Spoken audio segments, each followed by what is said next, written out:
Standard 6 English. My dear children, in this video, we are going to study the lesson Autobiography of an Indian Bastard. Actually, we have studied already the lessons after this and skipping this lesson. Okay? Now let's start the lesson Autobiography of a Great Indian Bastard. Great Indian Bastard, normally हम लोग उसको मालढोक से नाम से जानते हैं. And this is the autobiography. What do you mean by autobiography? If a person tells his own story, is called autobiography. If you remove the word auto from that autobiography, the word becomes biography. That means any person's life story told by another person is called biography. एक व्यक्ति का story, life story, दूसरा कोई व्यक्ति अगर बता रहे हैं, लिख रहे हैं, that is biography. Autobiography means एक व्यक्ति खुद अपना life story बताते हैं, तो that is autobiography. So here the great Indian bastard is telling us the autobiography, his autobiography. So let's start the lesson. Which is the heaviest flying bird in India? Well friends, it's me, the great Indian bastard. Great Indian bustard हमसे पूछ रहे हैं कि which is the heaviest flying bird in India. Heaviest bird तो आप जानते हैं कि ऑस्ट्रिच है, but it can not fly. उड़ने को जिसको कैपेसिटी है वैसा उड़ने वाला सबसे हेवीएस्ट मीन्स बहुत ही वजनदार भारी बर्ड कौन सा है? And the great Indian bustard is telling that it's me my friends, the great Indian bustard. I feel proud to be known as the great Indian bustard. नाम में ही एक शानदार एक पोजीशन उसको दिया है, the great Indian bustard. That means the महान भारतीय bustard, isn't it? So feeling very proud to hear that name. I have more than 30 different names in various Indian languages. India के अलग अलग एरिया में अलग अलग इंडियन लैंग्वेज में मुझे कम से कम 30 डिफरेंट नेम से, अलग अलग एरिया के लोग अलग अलग नाम से मुझे बुलाते हैं. In Marathi I am known as Maldhok और हूम. मराठी में मुझे मालढोक नहीं तो हूम ऐसा कहते हैं. एक्चुअली मालढोक नाम तो हमने अक्सर सुना है. हूम जो नाम है उसके आवाज़ से रिलेटेड होता है, उसका आवाज़ भी थोड़ा बहुत हूम ऐसा होता है. आई कैन वे मीन्स मेरा वेट अप टू 18 किलोस. मेरा वेट कम से कम करीब करीब किधर तक जाता है? 18 kilogram. And can stand up to 4 feet in height. और मैं अगर सीधे खड़े रहो तो मेरा हाइट 4 फीट हाइट हो जाता है. Almost reaching up to your shoulders और इवन हायर. मतलब एक इंसान खड़े रहने पर और मालढोक समझो पास में खड़े, तो दोनों का हाइट में ज़्यादा फ़र्क नहीं होगा. तो करीब करीब एक इंसान के शोल्डर तक या कभी उससे भी ज़्यादा हाइट में मालढोक का हाइट होता है. I have got a long white beak. अभी अपना डिस्क्रिप्शन बता रहा है. I have got a long white beak. मेरा एक लंबा चोंच है, वाइट बीक है. ब्राउन विंग्स, मेरे विंग्स जो है, पंख जो है ब्राउन कलर का है. टॉल येलो लेग्स, लंबे येलो कलर के लेग्स है. And a black cap on my head. और मेरे सर पे एक ब्लैक कैप है. देखो speciality, white neck, brown wings, sorry neck था, बीक नहीं, neck. So I explained it, beak. Long neck है, मतलब बहुत ही लंबा एक वाइट कलर का गर्दन है. ब्राउन विंग्स है और टॉल येलो लेग्स है और एक ब्लैक कैप है, मतलब कैप फिट किया हुआ नहीं, ऑलरेडी कुदरत ने दिया हुआ. So let's see all this descriptions of the bustard in an image. देखो यहाँ पर मालढोक का एक इमेज मैंने दिया है. उसका नेक देखो, नेक रीजन वाइट कलर का है ना, और उसके विंग्स जो है, विंग्स ब्राउन कलर का, और उसके जो लेग है येलो कलर का और बहुत ही लॉन्ग नेक है, जिस वजह से इसको इतना हाइट मिलता है. ओके तो और एक ब्लैक टोपी है उसके सर पे, देखो ब्लैक कलर का एक हिस्सा है. So this are the body description of Maldhok. My wife Mrs bustard is smaller and slimmer than I am. मैं मेरे से भी स्लिमर मतलब पतले, एंड स्मॉलर छोटी. कौन है? मेरी वाइफ मिसेस बस्टर्ड. मतलब बस्टर्ड, ग्रेट इंडियन बस्टर्ड में जो फीमेल बर्ड होता है वो थोड़ी पतली है और थोड़ा छोटा है comparatively compare to male birds. And her neck is not white. और उसका नेक वाइट नहीं है. So we can say the difference in a male bustard and a female bustard. But I have heard humans say that we both look impressive. लेकिन मैंने सुना है humans से, लोग बोलते हैं, इंसान बोलते हैं कि हम दोनों बहुत ही impressive है. Impressive means बहुत ही attractive है. I live on grasslands and deserts along with my other friends, including chinkara, blackbuck, and larks. I live on grasslands. हरे भरे grasslands होते हैं, meadows. वैसा जगह में मैं रहता हूँ. और कभी कोई हम किधर भी रहता हूँ, डेसर्ट रीजन में, रेगिस्तान रीजन में, along with other my friends, मेरे दूसरे दोस्तों के साथ. जैसे कौन सा है, इनके दोस्तों में क्या क्या इंक्लूडेड है? Chinkara, it's a kind of deer. Black buck, another kind of deer. And lark, lark means a small bird. Okay, I'll show the images of these three. This is the image of a chinkara, and this is black buck, and this is lark. I eat everything including snakes, lizards, small fruits and berries and all sorts of insects. मैं क्या क्या खाता हूँ? Snakes को खाता हूँ, lizard means typically वो जात के सभी. All fruits, सभी small fruits, छोटे छोटे fruits, and berry means mulberry, strawberry, blackberry, so many berries are there. ये fruits खाता हूँ, and all sorts of insects, सभी किस्म के insects को भी खाता हूँ. That's a very healthy habit. ये बहुत ही हेल्दी एक हैबिट है. But grasshoppers and beetles are my favourite food items. लेकिन सबसे ज़्यादा मैं पसंद कौन से खाना? ग्रासोपर और बीटल. बीटल एक गोल सा इंसेक्ट है, beetle. Okay, I will show you the image of that also later. सो बीटल और ग्रासोपर को मैं पसंद बहुत ज़्यादा करता हूँ. They are my favourite food items. When it starts raining, we all gather at our favorite grasslands where there are no people to disturb us. When it is raining, जब बारिश स्टार्ट होता है, we all gather at our favorite grassland. What is the favorite grassland of them? Favorite place, that is grassland. जहाँ पर why grasslands are very favorite? Because no people are around them to disturb them. आसपास में कोई लोग वहाँ पर नहीं होते उनको डिस्टर्ब करने. I perform a wonderful dance by gulping air in the special feathery pouch attached below my neck. मेरे नेक के नीचे, मेरे गर्दन के नीचे एक पाउच, एक छोटा सा थैली सा है, और वो थैली के अंदर मेरे नेक के बिलो यानी नीचे के हिस्से में एक पाउच, एक छोटा सा थैली सा है. एंड आई गल्प एयर, मतलब एयर को निगलते हुए या एयर को फुगाते उस पाउच के अंदर. And I started performing a beautiful wonderful dance when it rains. जब रेन मतलब बारिश आता है तो मैं वो पाउच को थोड़ा सा फुगा कर एक आवाज़ क्रिएट करते हुए नाचता हूँ. This pouch helps me to produce a resonating sound. Resonating sound means a sound which occurs continuously, जैसे hmm, long, continuously in a long way, ऐसा जो साउंड क्रिएट करते हैं दैट इज कॉल्ड रिसोनेटिंग. तो मेरे पाउच के मदद से I produce a resonating sound similar to the one produced by the cow. जैसे काउ जो आवाज़ करते हैं that is also a resonating sound because it starts and stays for a little more time. So the sound is just like a whom. I dance in joy with puffed out feathers. मेरे feathers को puffed out means फुलाकर. I dance with joy. खुशी से मैं नाचता हूँ. And cocked up tail and dropped down wings. और मैं क्या करता हूँ? I cocked up the tail and dropped down the wings. Tail को खड़ा करके and drop down wings, wings को नीचे डालते हुए मैं मेरे जॉयफुल डांस करता हूँ.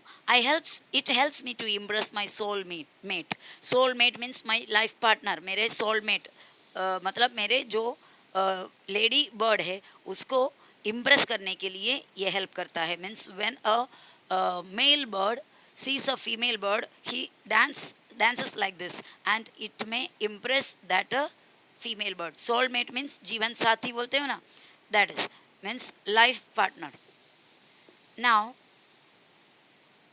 you know that we birds lay eggs and our young ones hatch out of eggs.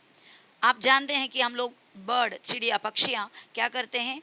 Egg, we ले एग मतलब हम अंडे डालते हैं और जो छोटे पक्षियाँ, जो चिड़िया हैं छोटे, वो अंडे में से हैच आउट मीन्स अंडा खिल के बाहर आता है. Mother great Indian bustard lays just one egg directly on the ground. Mother great Indian bustard एक ही एग डालते हैं, बहुत सारे एग नहीं. That is the one of the reason the account of this birds are becoming less.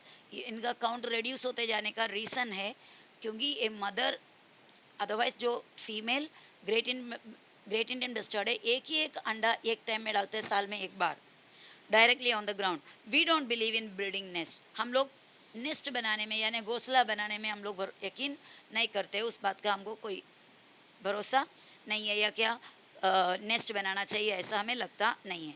But we have a special trick to protect our eggs from predators. लेकिन हमारे पास एक स्पेशल ट्रिक है to protect our eggs.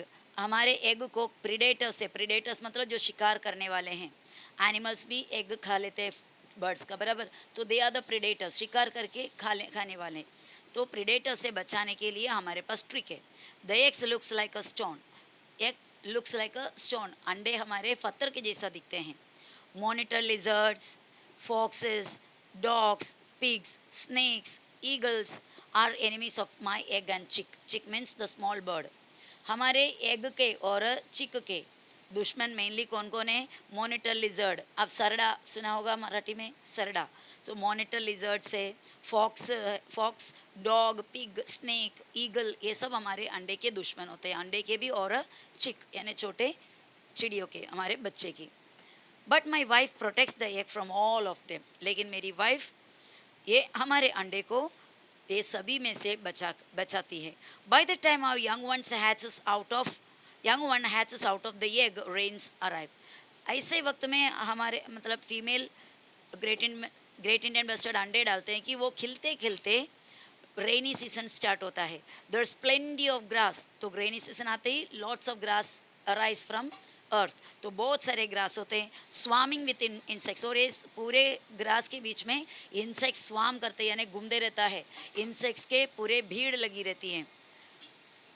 There is plenty of grass swarming with insects. Fresh food for my family. मेरे family के लिए एकदम fresh food मिल जाता है because lots of insects.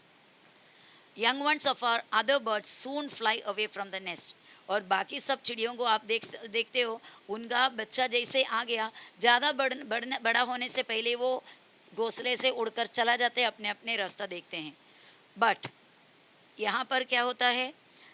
A great Indian bustard mother and chick stay together for nearly 1 hour. एक great Indian bustard और उसकी ग्रेट इंडियन बस्टार्ड की माँ और बच्चे एक साथ रहते हैं करीब करीब 1 साल तक.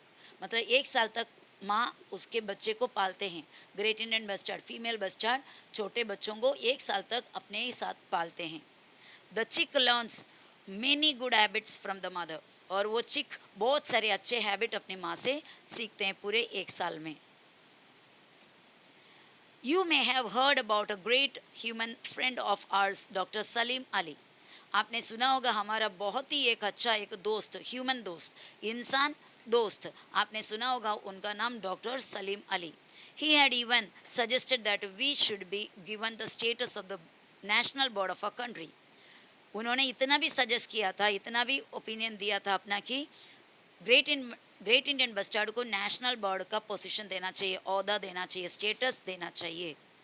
But the honour went to our beautiful relative the peacock. लेकिन ये ओहदा किसको गया? हमारे ब्यूटीफुल रिलेटिव, हमारे ब्यूटीफुल बहुत ही खूबसूरत रिलेटिव है हमारा the peacock. So who is the या which bird is the national bird of India? Peacock. I am happy to tell you that I am the state bird of Rajasthan. और मुझे बहुत ही खुशी इस बात की है कि मैं राजस्थान का स्टेट बर्ड हूँ. We have got 10 centuries for our protection. हमें हमारे प्रोटेक्शन के लिए 10 सेंचुरीज बनाया गया. सेंचुरी क्या होता है? सेंचुरीज आर दोज प्लेसेस और those forest region where the birds are safely protected. उन्हें कोई नुकसान नहीं होता. And that such kind of forest is always under the control of forest ministry. और nobody will be allowed to hunt the birds or animals there. Such a place is called bird sanctuary. So we have got 10 sanctuaries for our protection, but sadly our number is still going down. इतने सारे century होने के बावजूद भी it is very sad that their number is continuously going down. इनके जो number है ये ग्रेट इंडियन बस्टर्ड का पूरे ऑल ओवर द वर्ल्ड में उनका नंबर कम होते जा रहा है. We used to live on all parts of India. हम इंडिया के सभी पार्ट्स में रहते थे. But slowly the growing population of man pushed us away from more than 90% of our home regions. लेकिन बढ़ता हुआ इंसान का पॉपुलेशन हमें हमारे एरिया से, हमारे घर के जगह से, यानी हमारे जंगल से हमें बाहर निकाल दिया. But slowly, the growing population of man pushed us away from more than 90% of our home regions. We are afraid of hunters that kill us for fun. हम डरते हैं किससे? हंटर से. वो लोग, वो इंसान जो लोग हमें किल अस फॉर फन, अपने मजाक के लिए, अपने फन के लिए, एंटरटेनमेंट के लिए हमें मार देते हैं, उनसे हमें डर है. We also die due to electric power lines that we can't see while flying. और हम किसके वजह से मर जाते हैं? Fly due to electric power lines. Electric power lines के वजह से भी हम मर जाते हैं, क्योंकि इलेक्ट्रिक पावर लाइन में हम टकराते हैं because we can't see while flying. उड़ते वक्त हमें वो दिखाई नहीं देता. We are losing our homes. हमारा घर हमें खोते जा रहा है, यानी हमारा घर से हम निकाला जा रहा है, यानी हमारा घर खो रहे हैं हम. We also died due to electric power lines that we can't see while fly. उड़ते वक्त वो इलेक्ट्रिक पावर लाइन्स को हम देख नहीं पाते, and we hit to the electric power lines and getting shock we die. We are losing our homes. हमारा घर हमारे हमसे लूज हो रहा है, यानी कि लॉस्ट हो रहा है, because human population is getting increase and they are taking the place of their homes. Today, only the last 200 of us are left in the world. आज हम में से सिर्फ 200 लोग ही पूरे वर्ल्ड में बचे हैं. Only 200. We need your support and love in order to survive. We need your support. यानी ग्रेट इंडियन बस्टर्ड हमसे बोल रहा है कि they need our support in order to survive, बचने के लिए. Can you help us? आप लोग मदद कर सकते हैं. You can write letters to your leaders. आप अपने leaders को letter लिख सकते हैं. And make an appeal to help us. और appeal कर सकते हैं, request कर सकते हैं letter लिखकर leaders को कि help करो, help the Great Indian Bustard. You can make my drawing and submit it to your teacher. हाँ, मेरा ड्राइंग बनाकर आप टीचर को दिखा सकते हैं. You can discuss this with your parents. यही बात मैंने जो कहानी मेरा बताया, ये कहानी आप अपने पेरेंट्स से डिस्कस कर सकते हैं. Come to see us at a sanctuary. अगर मुझसे मिलना है, हमें मिलना है, you have to come to a sanctuary. आप एक सैंक्चुरी में आ जाइए, because so come to see us as sanctuary, because now you will not see us in other places. मुझसे अगर मिलना है तो आपको कहाँ आना होगा? एक सेंचुरी में, because nowadays we are not available in any other place. आपको कहीं और हम मिलेंगे नहीं. And who knows, और कौन जाने, if humans don't help us, अगर इंसान हमें मदद नहीं किए तो none of us will be left on the earth. ऐसा भी हो सकता है कि हम में से कोई भी इस दुनिया में बचेंगे नहीं. You will only see us in pictures. ऐसा वक्त आ जाएगा कि आप लोग मुझे सिर्फ या मेरे जात को आप सिर्फ पिक्चरों में ही देख पाएंगे आगे, अगर हमें बचाया नहीं तो. And this lesson is written by Dr. Pramod Patil. So my dear children, go through the lesson and try to understand it.